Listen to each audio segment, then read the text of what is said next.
오늘 예수님의 거룩한 탄생이란 제목으로 주신 말씀을 가지고 나누겠습니다.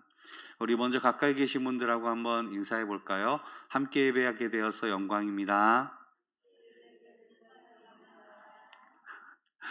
네.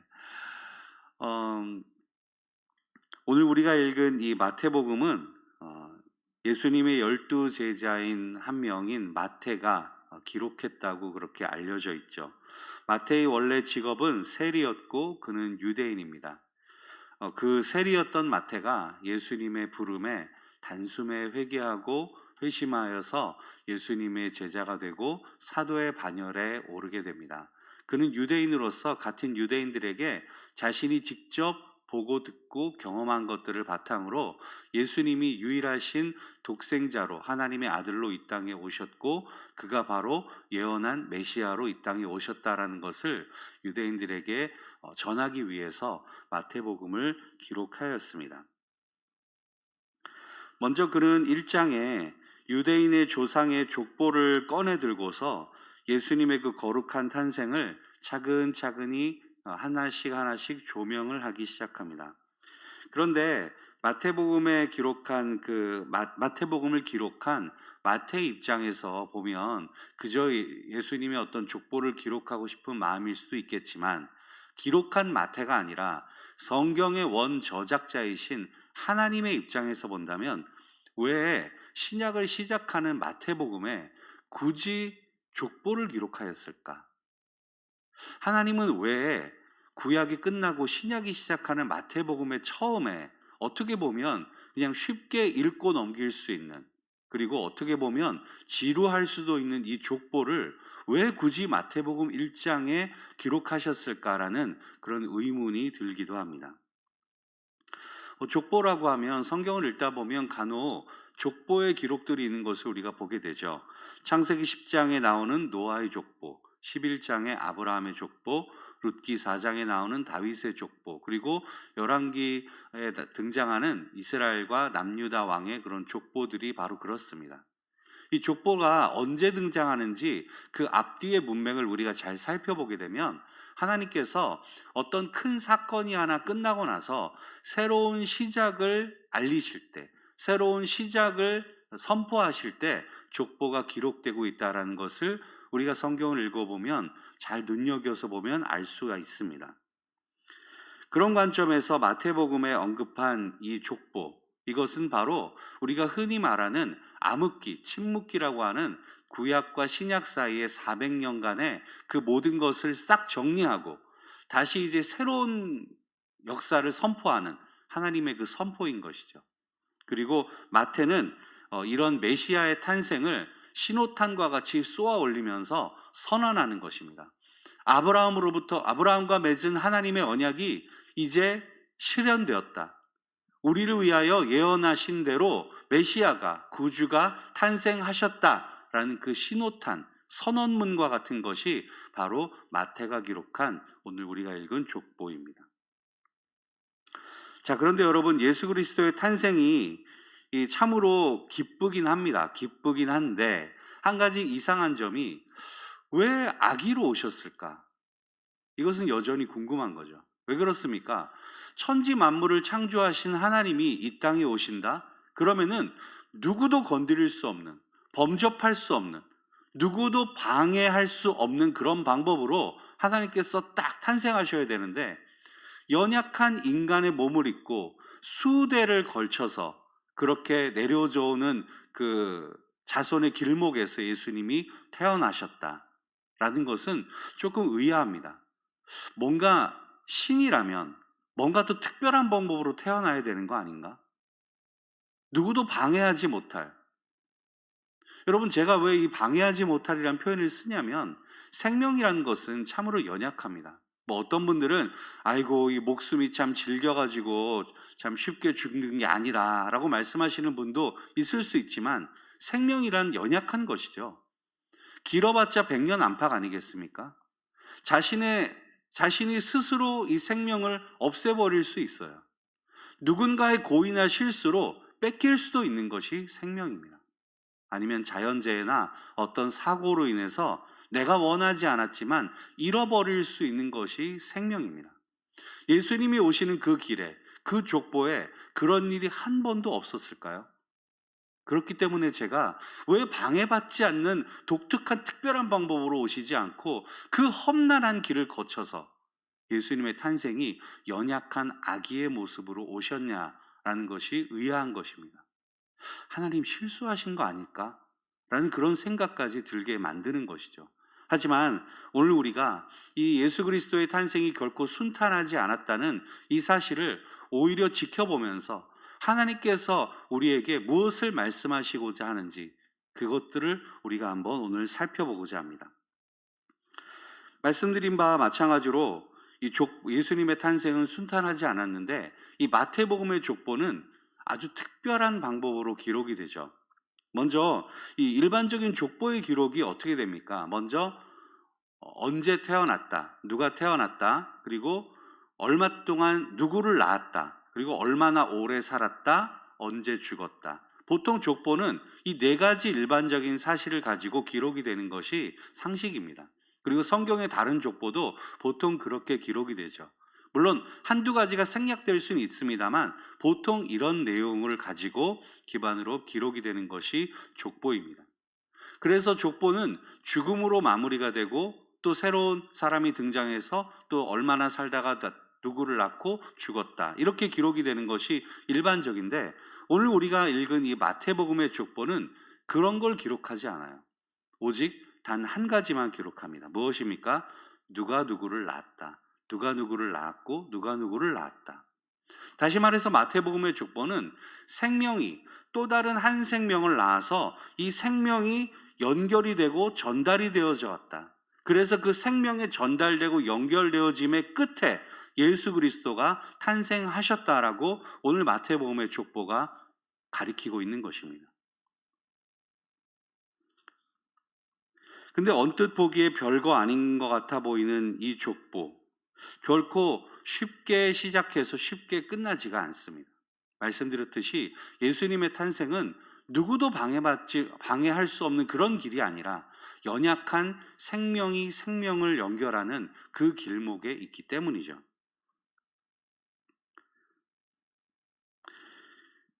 시작부터 예수님의 탄생은 순탄치가 않았습니다. 먼저 마태는 이 예수님의 족보를 아브라함으로부터 시작하죠. 여러분, 아브라함이 누구입니까?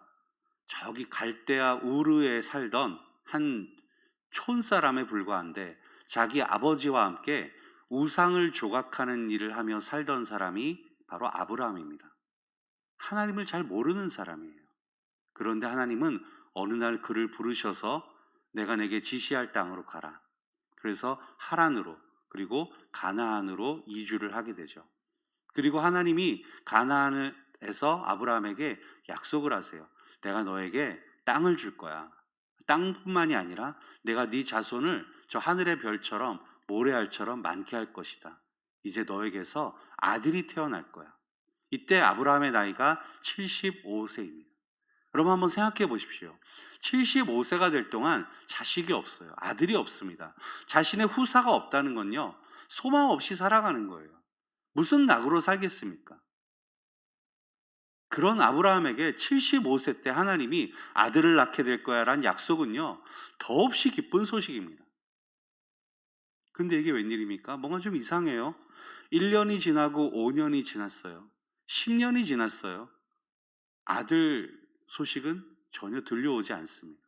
심지어 아브라함이 하나님의 약속을 기다리다가 사라의 여종인 하걸과 동침해서 얻은 아들 이스마엘, 하나님이 아브라함에게 두 번째로 나타나셔서 다시 한번 그와 맺은 언약을 상기시키실 때 심지어 아브라함이 이렇게 말합니다. 하나님, 뭐 약속하신 그 아들 됐고요, 이 이스마엘이나 하나님 앞에 편안히 살게 해주십시오. 괜찮습니다. 아들 괜찮고요, 이 이스마엘이나 좀 보살펴 주십시오.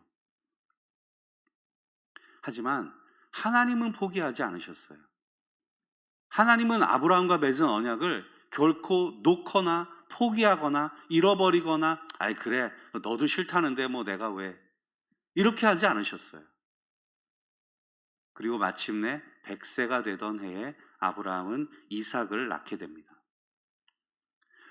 아브라함이 오래 참고 기다리고 하나님의 약속을 저버리지 않은 것처럼 하나님 역시 아브라함과 맺은 그 약속을 끝까지 포기하지 않고 지키신 것입니다. 여러분, 이쯤 되면 아브라함이 대단한 것이 아니라 오히려 하나님이 더 대단하신 거 아닙니까? 25년이란 세월은 결코 짧은 게 아니지 않습니까? 그런데 하나님은 그 오랜 시간을 참고 기다리시면서 마침내 아브라함과 한 약속을 가장 적절한 타이밍에 딱 이루시는 것이에요. 시작부터 순탄치 않았던 예수 그리스도의 탄생의 이야기는 여기서 끝이 아닙니다. 솔로몬 이후에 이스라엘 왕국은 북이스라엘과 남유다 두 개로 북과 남으로 갈라지게 되죠. 북이스라엘은 에브라임 지파에서 나온 여로보암이 다스리게 되고 남유다는 솔로몬의 아들인 르호보암이 다스리게 됩니다. 이 다윗의 혈통을 이어가는 계보이기 때문에 솔로몬의 아들인 르호보암 그 왕들의 그 순서를 아는 것이 중요한데, 바로 이 남유다의 12번째 왕인 아하스 왕 때 와서 아주 커다란 위기를 맞게 됩니다. 이 예수님의 탄생에 결정적인 걸림돌이 되는 사건이 발생해요. 이 아하스 왕은 어떤 왕인지 혹시 아십니까? 아하스 왕은요, 믿음이 부족한 사람이 아니에요. 아하스 왕은 믿음이 적은 사람이 아닙니다. 이 사람은 아예 하나님을 모르는 사람이에요. 아예 믿음이 없는 사람입니다. 무슨 일만 생기면 다메섹에 쪼르르 쫓아가가지고 도와달라고, 아수르에 쪼르르 쫓아가가지고 도와달라고, 그리고 이방신을 섬기고 우상을 섬기는데 앞장섰던 사람이 아하스입니다. 열왕기서에서는 이 아하스를 평가하기를, 아하스가 다윗처럼 그렇게 살지 않았다, 다른 여러 왕들처럼 정직하게 행하지 않았다, 하나님 보시기에 가증한 일을 행했다. 이 가증한 일이 뭔지 아십니까? 자기 아들을 불 가운데로 지나가게 했다는 것이에요. 설명을 좀 드리자면, 이 이스라엘 왕국의 동쪽에 요단강이 흐르고 그 건너편에는 모압과 암몬이란 이방 나라가 두 나라가 있는데, 이 두 나라는 이름은 다르지만 같은 신을 섬깁니다. 같은 우상을 섬기는데 그 이름이 그모스 그리고 밀곰이라고 하는, 이름은 다르지만 사실은 같은 신을 섬겨요. 그런데 이 신의 또 다른 이름은 몰렉이라고 합니다. 이 몰렉은요, 하나님이 바알보다 더 싫어하시는, 바알은 비교도 안 될 정도로 몰렉을 섬기는 사람은 당장 죽여라라고 말씀하실 정도로 아주 가증하게 여기는 신입니다. 이 몰렉에게 제사를 드리는 방법이 아주 독특한데, 송아지 머리를 하고 사람 형태를 한 커다란 우상을 만들어서 이렇게 의자에 앉은 형태로 만듭니다. 그리고 그 몰렉이란 우상이 손을 이렇게 그릇처럼 하고 있어요. 그리고 이 손등 아래쪽에서 불을 지피면 이 그릇 모양으로 된 손이 뜨겁게 달궈지죠. 그러면 문헌에 의하면 만 4세에서 12세 정도 되는 아이를 그 뜨겁게 달궈진 그 손 위로 아이를 던집니다. 어떻게 될까요? 뜨거워서 펄쩍펄쩍 뛰죠. 난리가 납니다. 소리를 지르고 울고 불고 발은 시꺼멓게 타들어가고. 그런데 그 앞에 오케스트라가 연주를 해요. 그리고 저 뒤에서 부모가 그걸 바라봅니다. 아이고, 우리 애가 신을 만나니까 좋은가 보다. 아이고, 저 좋아하는 거 봐라. 이게 무슨 일입니까? 근데 아하스가 자기 아들을 그렇게 했다는 것이에요. 왜요? 왕이나 고위 관직에 있는 자식을 그렇게 바치면 더 좋다는 이상한, 그런 정말 미신 같지도 않은 그런 일 때문에 아하스가 자기 아들을 그렇게 바쳤대요. 여러분, 아하스는 왕이지 않습니까? 그럼 아들은 누굽니까? 왕자입니다, 왕자. 예수님이 태어나셔야 하는 그 족보상에 정중앙에 있는 그 인물이 바로 그 아들이에요. 그런데 그 아들을 바쳤다는 거예요. 엄청난 위기 상황입니다. 지금 예수님의 족보가 큰 타격을 입게 생겼어요. 끊어질 수도 있는 위기의 상황. 다행히 아하스가 몇 번 그렇게 하지 않고 한 번 했던 것 같아요. 아하스의 다른 아들인 사람이 왕위를 이어서 예수님의 족보를 이어가게 되는데, 그 아들이 누구냐? 바로 우리가 잘 아는 히스기야입니다. 예수님의 탄생은 결코 꽃길을 걸어오지 않았어요. 결코 순탄하게 흘러가지 않았습니다. 예수님의 탄생은 이 믿음의 부족함 혹은 인간의 어떤 가증스러운 면 때문에 위기를 맞기도 했지만 역사적인 어떤 사건을 통해서도 위기를 맞게 됩니다.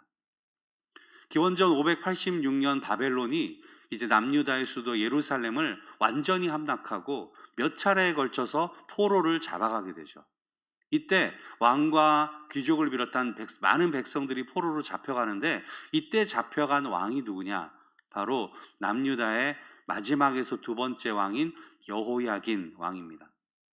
사실상 그 다음 맨 마지막 왕은 바벨론에서 세운 꼭두각시 왕이기 때문에 이스라엘 남유다의 마지막 왕이라 해도 과언이 아니겠죠. 이 여호야긴 왕은 성경에서 여고냐라고 기록되기도 하는데 이 왕이 포로로 잡혀가요. 여러분, 예수님의 족보의 정한복판에 서 있는 그 왕가의 후손, 그 여호야긴이 포로로 잡혀갔다. 지금 나라와 나라가 전쟁을 해서 포로로 잡혀간기 때문에 여호야긴이 개인적으로 뭘 할 수 있는 그런 여지가 없습니다. 여호야긴에게 선택권이 있는 것이 아니에요. 이런 상황에서 그는 무엇을 할 수 있습니까? 아무것도 할 수 없죠. 그저 바벨론의 포로로 잡혀가서 그저 감옥 생활을 하고 그저 고초를 당하고 그 어려운 상황 가운데 절망스럽지 않을까요? 과연 이게 끝이나 날까라는 의구심이 들지 않을까요? 하지만 하나님은 포기하지 않으셨습니다. 하나님은 그 절망 가운데에서도 여호야긴을 놓지 않으셨어요. 여러분 믿어지시나요? 여호야긴이 37년 만에 포로에서 풀려나고 모든 그의 권리를 복권하는 놀라운 기적을 맛보게 됩니다. 다시 한번 예수님의 탄생의 길이 다시 한번 활짝 열린 것이에요. 여러분 이러한 일을 누가 하실까요? 하나님의 섭리와 하나님의 그 주관하심이 아니고서는 하나님이 뭔가 목적과 방향을 가지고 끝까지 포기하지 않고 붙드실 때 이런 일이 일어나지 않겠습니까? 여러분 제가 계속해서 예수님의 탄생이 순탄치 않았다, 끊어질 뻔했다, 위기를 맞았다. 여러분 근데 심각한 것은요, 실제로 끊어진 적이 있어요. 끊어질 뻔한 게 아니라 정말로 단절이 되는 완벽한 절망 가운데 들어간 사건도 있습니다. 사사시대에 베들레헴에 엘리멜렉이라는 사람이 살았습니다. 기근이 들었어요. 아, 내가 먹을 것을 찾아 이사를 가야 되겠다. 하필 이사를 간 곳이 방금 앞서 몰렉이라는 신을 섬겼다는 그 모압당으로 가족을 데리고 갑니다. 다행히도 이 사람에게는 말론과 기럨이라는 두 아들이 있어요. 아, 기근 피해서 도망갔으니까 굶어 죽지 않겠구나. 아들이 두 명이나 있으니까 어떻게든 대가 이어지겠구나. 안심이 되십니까? 아니요. 엘리멜렉과 말론, 기럨 이 집안의 남자들은 자손을 더 보지 못하고 모두 다 모압 당해서 죽고 맙니다. 예수님의 혈통을 이어가는 그 가운데, 그 한 가운데에서 이어가야 되는 그 사람이 모두 다 죽어요. 남자가 죽었다는 것은 대가 끊어졌다는 거죠. 더 이상 혈통을 이을 수가 없어요. 이 위기가 어떻게 극복되는지 한번 들어보십시오. 한 남자가 나타나요. 내가 이제부터 내 모든 재산과 권리를 다 포기하고 죽은 말론의 이름으로 살겠습니다. 이런 표현 써도 죄송하지만 이 사람 미친 거 아닙니까? 아니 왜 죽은 사람 이름으로 살아요? 성경에 보면 이 사람 재산이 상당히 많아요. 이렇게 하지 않아도 충분히 잘 먹고 잘 살 수 있고요. 그렇게 하지 않는다고 해서 누가 너 죄 지었다고 말할 사람 아무도 없습니다. 그런데 지금 이 사람이 내가 죽은 말론의 이름으로 살겠습니다. 내 모든 것을 다 포기하고 그렇게 하겠습니다라고 말하는 것이에요. 더군다나 내가 이제 자식을 낳으면 말론의 자식으로 족보에 이름을 올리고 살겠다고 하는 것이에요. 그가 누구인지 아세요? 바로 보아스입니다. 보아스는 오벳을 낳고 오벳은 이새를 낳고 이새는 우리가 그렇게 사랑하는 다윗을 낳죠. 보아스는 다윗의 증조 할아버지가 돼요. 여러분, 이런 일이 어떻게 가능합니까? 하나님의 놀라우신 섭리와 포기하지 않으시는 그 하나님, 그 생명이 생명을 연결하는 그 일을 하나님이 하셨기 때문에 가능하지 않겠습니까? 계속해서 예수님의 탄생이 순탄하지 않았다고 말씀드리는데, 이제 모든 것이 다 끝나고 마지막 단계가 남았는데, 이 마지막이 정말 큰 위기죠. 가장 마지막에 와서 누구도 상상하지 못했지만 엄청난 사건을 통해서 예수님의 탄생이 큰 위기에 봉착하게 됩니다. 베들레헴의 동네에 이 요셉이라는 사람이 살았어요. 이 요셉이 정혼한 처녀가 있는데 그녀의 이름은 마리아입니다. 이 정혼이란 개념은 오늘날의 약혼과 좀 달라서 결혼과 동일한 법적 효력을 가져요. 그리고 그 정혼한 때부터 1년 동안 준비 기간을 거쳐서 이제 식을 올리게 되는 거죠. 어느 날 마리아가 요셉에게 말합니다. 요셉, 나 친척 언니인 엘리사벳 언니 집에 좀 다녀올게요. 다녀오세요. 조심히 다녀와요. 한 3개월쯤 지나서 마리아가 돌아왔습니다. 그런데 요셉이 이렇게 보면서 못 보던 새 뭐 많이 먹었나? 살이 좀 찐 것 같은데. 근데 동네 사람이 다 알아요. 살찐 게 아니에요. 임신한 거죠. 요셉이 얼마나 황당했을까요? 얼마나 기분이 나빴을까요? 자신에게 수치를 안겨주는 일이에요. 아니, 나와 정혼한 여자가 다른 남자와 잠자리를 가져서 아기를 임신해 왔다? 이건요, 여러분, 남자로서 엄청난 수치감이 드는 거고요. 더군다나 이거는 분노가 치밀어 오르는 일이에요. 지금 요셉의 말 한마디면 마리아는 끝납니다. 다른 사람 아무도 몰라도 요셉은 알아요. 뭘요? 저 아이가 내 아이 아니라는 거 요셉은 알지 않습니까? 요셉의 말 한마디면 마리아는 죽어요. 근데 마리아만 죽습니까? 지금 예수님의 탄생이 위기에 봉착한 게 아니라 뱃속에 예수님이 죽는 거예요. 엄청난 위기 상황입니다. 천사가 급하게 요셉에게 등장하죠. 요셉아, 요셉아, 두려워하지 말아라. 이 일은 성령으로 인해서 잉태된 거야. 여러분, 제가 한번 여쭤보겠습니다. 요셉이 천사가 한 이 말을 이해했을까요? 이해 못하죠. 절대 이해 못합니다. 성령에 관해서 모를 때예요. 요셉이 성령이 임신시켰어? 성령 나와보라 그래. 성령이 한 거를 왜 내가 책임져? 성령이 와서 책임지라 그래. 이렇게 말해도 전혀 이상할 것이 없는 상황이에요. 하지만 요셉은 이해하기 힘들고 받아들이기 싫고 엄청난 수치심에 몸서리 치면서도 마리아 데려오는 것을 거리껴하지 않고 그 모든 것을 자기가 그냥 받아들이기로 결정합니다. 이 요셉의 희생 그리고 담대한 결정으로 인해서 드디어 역사적인 그 수천 년간 준비하고 실행에 옮기신 그 예수님의 탄생 계획이 이제 이루어지게 되는 것이죠. 제가 서두에 생명이란 참으로 연약한 것입니다 라고 말씀을 드렸습니다. 인간의 의지란 참으로 보잘것없고요. 인간의 가증스러움도 우리는 부인하지 못합니다. 하지만 그런 인간의 연약함이나 가증스러움, 어떤 변덕스러움 이런 것이 결코 예수님 오시는 길을 방해하지 못했습니다. 왜 그렇습니까? 하나님이 포기하지 않으셨고 하나님이 의도하신 방향에 따라 그 일이 이루어지도록 그분이 섭리하셨기 때문입니다. 그 어느 것도 하나님의 계획을 끊거나 막을 수 없는 것이죠. 하나님이 준비하신 것, 하나님이 계획하신 것, 하나님이 사람을 통해 일하고자 하실 때 그것은 하나님이 이루시는 것입니다. 우리의 어떤 방해나 나약함이나 가증스러움이나 변덕스러움이 그것을 막을 수 없다는 것을 꼭 아시기 바랍니다. 예수님의 거룩한 탄생, 그것은 결코 쉬운 길이 아니었음을 우리가 잘 알 수 있습니다. 하지만 하나님은 결코 포기하지 않으셨어요. 예수님의 족보를 대하면서 다시 한번 깨닫게 되는 것은 하나님 참 대단하시다. 여러분 제가 한번 질문 드려볼까요? 피조물인 인간이 하나님을 믿고 신뢰하는 것이 어렵습니까? 아니면 전능하신 하나님이 피조물을 믿어주는 게 어렵습니까? 당연히 하나님이 인간을 믿는 게 어렵죠. 피조물인 인간은 신을 의지하는 것이 당연한 일 아닙니까?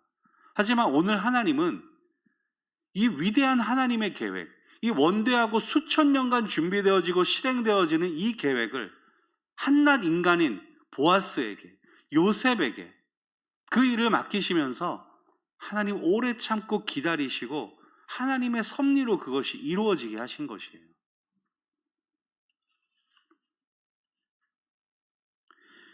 이제 저와 여러분의 얘기를 한번 해볼까요? 하나님은 사람을 통해 일하시는 줄 믿으십니까? 다시 여쭤보겠습니다. 하나님은 하나님의 일을 사람을 통해 일하시는 줄 믿으십니까? 아멘입니다. 하나님은 사람을 통해 일하시죠. 그렇다면 하나님이 오늘 하나님의 그 위대한 사명을 저와 여러분에게 맡기신 것을 믿으십니까? 그 예수님의 사랑 그리고 그 복음을 증거하는 그 일을 오늘 저와 여러분에게 맡기셨어요. 그런데 죄송한 말씀이지만 여러분, 예수님의 탄생이 순탄하지 않았던 것처럼 혹시나 우리가 그 사명을 감당하는 일에 있어서 오늘 좀 어려움을 겪지 않으세요? 포기하고 싶지 않으세요? 잘 안 돼서, 잘 안 풀리고 막혀서 답답한 그런 심정은 아니십니까? 아유, 나 같은 게 뭘 사명이야. 아유, 뭐 여기까지 하면 됐지. 뭐 얼마나 더 해야 돼. 이런 심정 아니세요? 하나님이 그 사명을 저와 여러분에게 맡겨주실 때 천사들이 난리가 났었을 겁니다.